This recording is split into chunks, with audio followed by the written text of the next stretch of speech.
Guruve Gaura Chanjaya Radhikaya Tadali Krishnaya Krishna Bhaktaya Tadabhaktaya Namo Namaha Vanchakalpatarubhyascha Kripasindave Vacha Patitanam Pavanebhyo Vaishnavebhyo Namo Namaha Jaya Shri Krishna Chaitanya Prabhu Nityananda Shri Advaita Gadadhara Shivasadi Gaura Bhaktavinda Hare Krishna Krishna Krishna Hare Hare Hare Rama, Rama Rama, Hare Hare. Dhanavad Pranam, devotees. So, I'm just extremely quickly this morning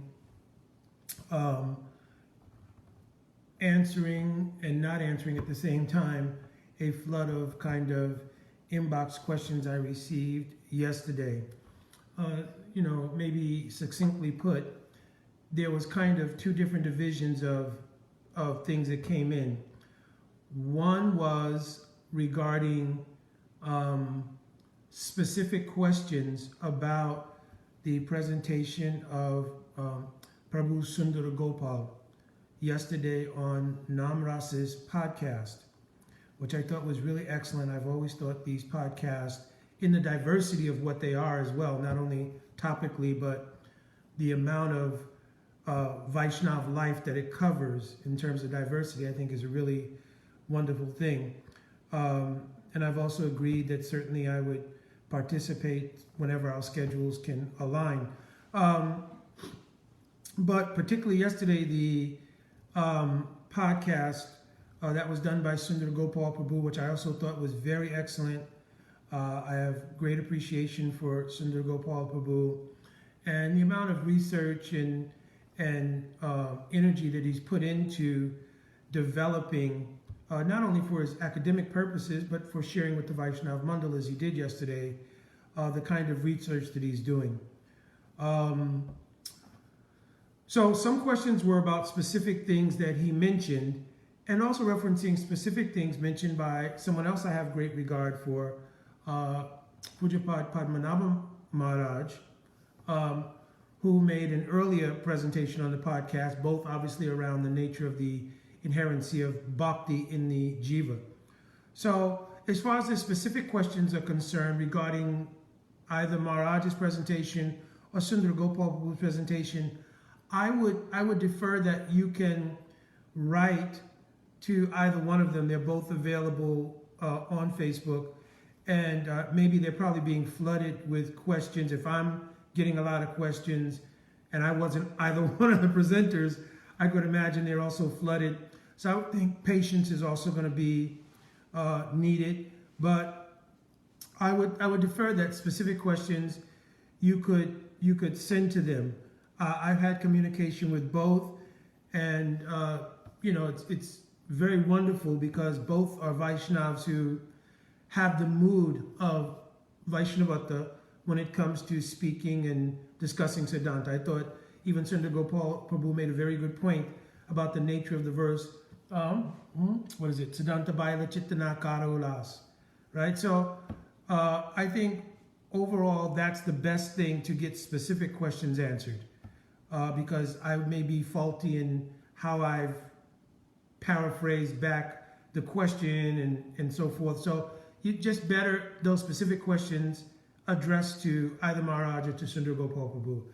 As far as the more generic questions of what did I think of the presentation, as I've already mentioned, I thought it was excellent. I thought it was wonderful. I thought both Maharaj and Sundar Gopal Prabhu established points from their perspective, and I think it's important to understand that until and unless there's probably a sit down where there can be more of a side-by-side comparison and also a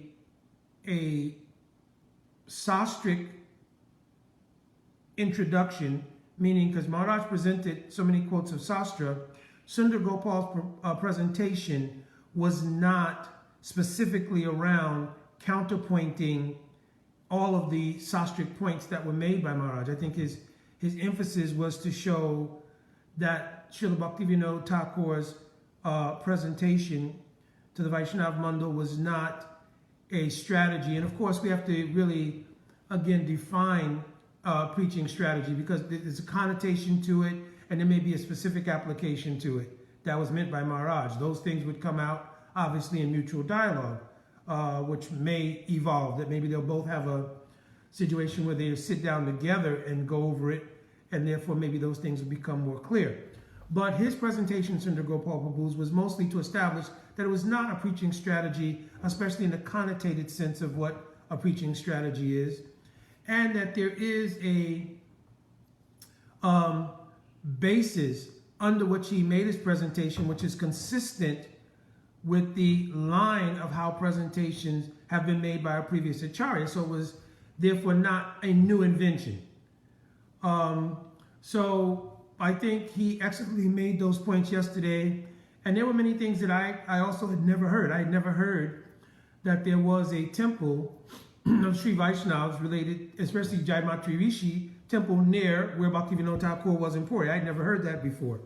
I had heard that Srila Bhaktivinoda Thakur had studied the Sandarbhas in Puri.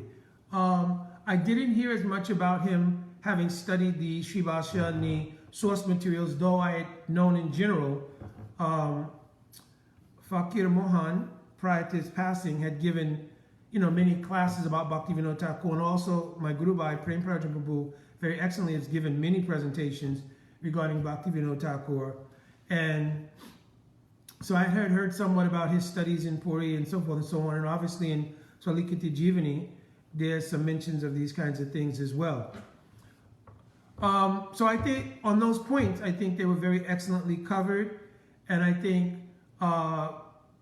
it was also apropos to not try to squeeze everything in one podcast, but he's mentioned that he is making a presentation on September the 18th, which I'm sure details are forthcoming, and I'm sure there he'll have more facility and maybe have arranged this presentation in such a way as to cover more ground in terms of other theological issues or theological sort of discussions, right? So I thought the presentation was very excellent. And again, I have great admiration for both Padmanabh Maharaj and for Sundar Gopal Prabhu. I think in terms of maybe what some were wondering, which is why I presented a question in the chat regarding it, if there's the crux issue that we're trying to understand regarding the inherentancy of bhakti, or the siddha deha, or the rasa, or anything else, whether or not, because all of these things, the rasa, the siddha deha, and even the swarup of the jiva, and also again, as Sundar Gopal Prabhu mentioned, and as Padmanabh Maharaj mentioned, swarup, you have to understand it contextually, because swarup can mean just the nature of something. It could have specific reference to the siddha deha, and when it does, and we're talking about inheritancy, then we're talking about whether or not swarup shakti is inherent in the Bada Jiva. Because the siddha deha and the nature of the realized rasa are coming due to the influence of swarup shakti. They manifest fully by swarup shakti. Suddha sattva viseshatma, prem swayam samya bhakti, etc. Right? And even in prem, samya masunita sa anto, this verse. So, the crux issue would be whether Swarup Shakti is in fact inherent in the Bada Jiva. And of course, we have not found any sastric evidence to say that it is. One other thing that was addressed, and I put it down so that I wouldn't lose the point because I didn't have a lot of time this morning, was what is truly meant by inherent, potential, covered, and other English words that have been used to try to convey the concepts. And I think I had done a tape, as inadequate as it was previously on this, and mentioned that a part of the understanding of why even there is a controversy is perhaps the misunderstanding on either side of the use of the English words in communicating the concept. And I mentioned that back in 2015 when I was having a protracted discussion with somebody on these things, and they made a certain statement, which I thought initially was sarcastic, but then realized, no, it was a genuine misunderstanding. That the importance of understanding how we're using the English words like, inherent, covered, potential, constitutional, which I had given the example in the previous video that I gave, that these are very important because we may find that we are very much speaking and understanding the same thing if we're in agreement with those English usages, if that's the right thing to say, English use of those words, right? So I think it's important to start to have a definition for context when we're using those words. We all agree that inherent means this, right? Because just doing Webster here may not cover it because we're trying to apply a concept that we're both trying to translate the language, Sanskrit or Bengali, and especially the whole philosophical paradigm. We're trying to translate that into our material considerations, and that's very difficult to do. So we want to make sure at least we're on the same page with the parlance that's being used. What do we all share the same meaning of what's inherent? Do we all share the same meaning of what covered means? Do we all share the same meaning of what constitutional means? And that's a really important one because our contemporary Guru Vargas have used the word constitution, constitutional position in the Constitution almost exclusively every time they've made reference to the Swarup of the Jiva. And here Swarup meaning the realized form and rasa of the Jiva, right? So we definitely want to know and be on the same page with what they meant by constitutional. Similarly, potential, which is another point that I inquired about in the chat yesterday. Swarup Yogyata, meaning the potential. So here potential, from what I've understood, doesn't mean possibility. Because when we think of the word potential, we sometimes relate it to the possibility of the fulfillment of a potential in something or someone. But in this particular context of the jiva, potential is more of an absolute thing because the statement is there. Dasa bhuti hari eva nanyasya eva karachana. That the jiva is the das of Krishna and cannot be something else. That means, just like in the use of the word anadi. So please stay with me. So in the use of the word anadi, Jiva Goswami said it means something that has no beginning, but it does have an end. Therefore, the jiva cannot be perpetually in the material world. Right? So their dasitva, or as Sundar Gopal Prabhu was quoting yesterday, seshitva of the Atma or the jiva will manifest at some point at some time, right? Due to the influence of coming in contact with the spiritual energy, right? So there is a school of thought that says there are certain jivas which just perpetually do samsara in the material world. I don't want to get off track, so we will not go there.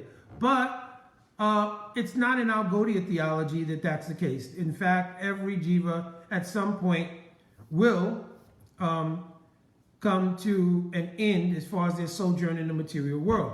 Now,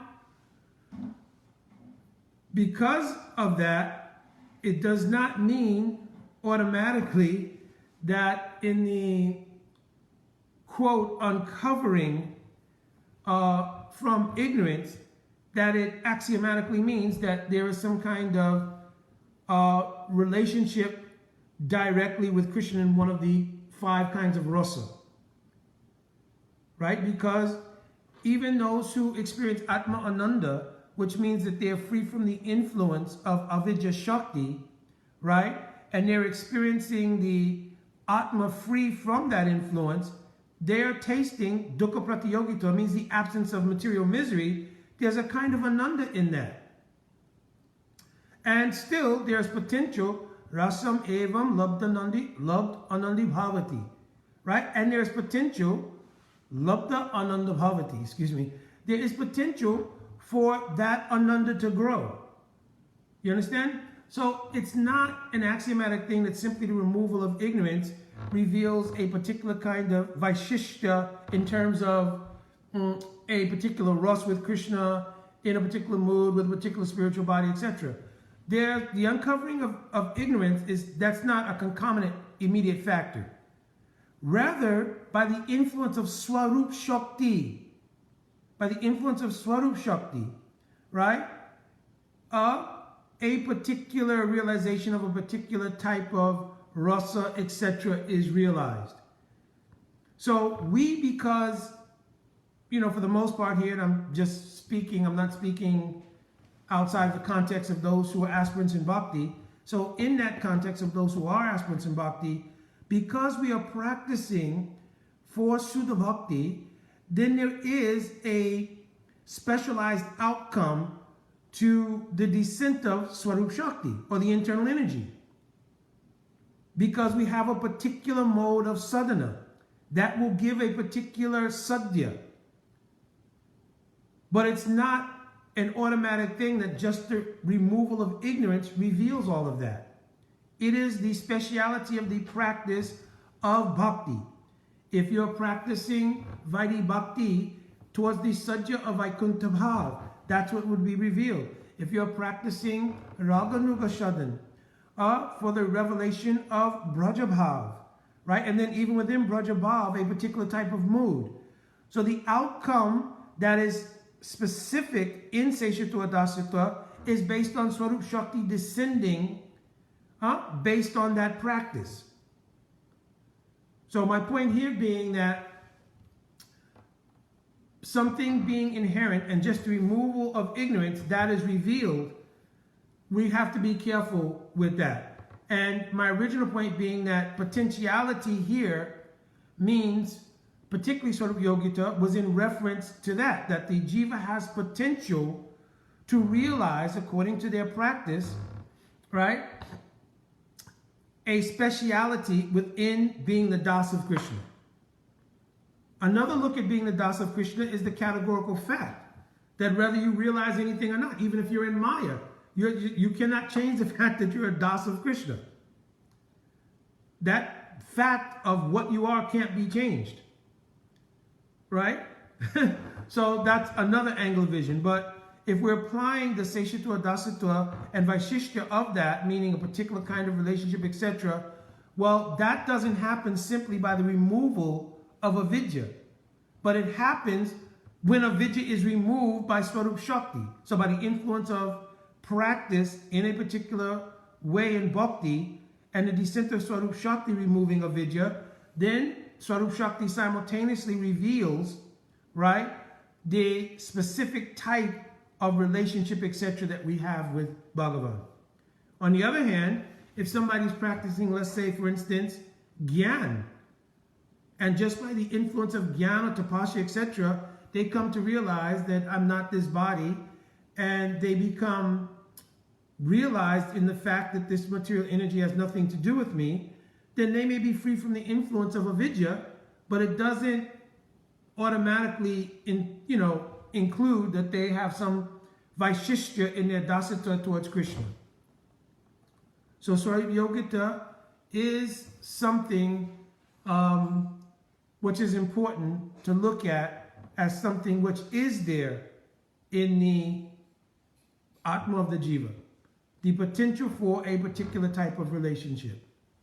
Anyways, I have to go because I had another appointment, so I'm going to leave now. But I just wanted to make those few points. I thought the presentation yesterday was very excellent, and also I look forward to the future presentation on the 18th, and I also look forward to perhaps more communication between Maharaj and Sundara Gopal Prabhu and others also who have a significant contribution to this discussion.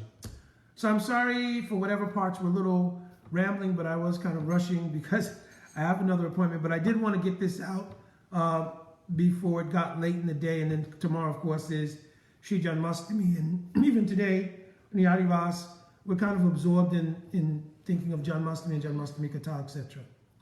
All right, my Dandavat Pranam devotees. Vanchakalpatarubhyascha Kripasindhavevacha Patitanam Pavanebhyo Vaishnavebhyo Namo Namaha. Jai Radhe Radhe.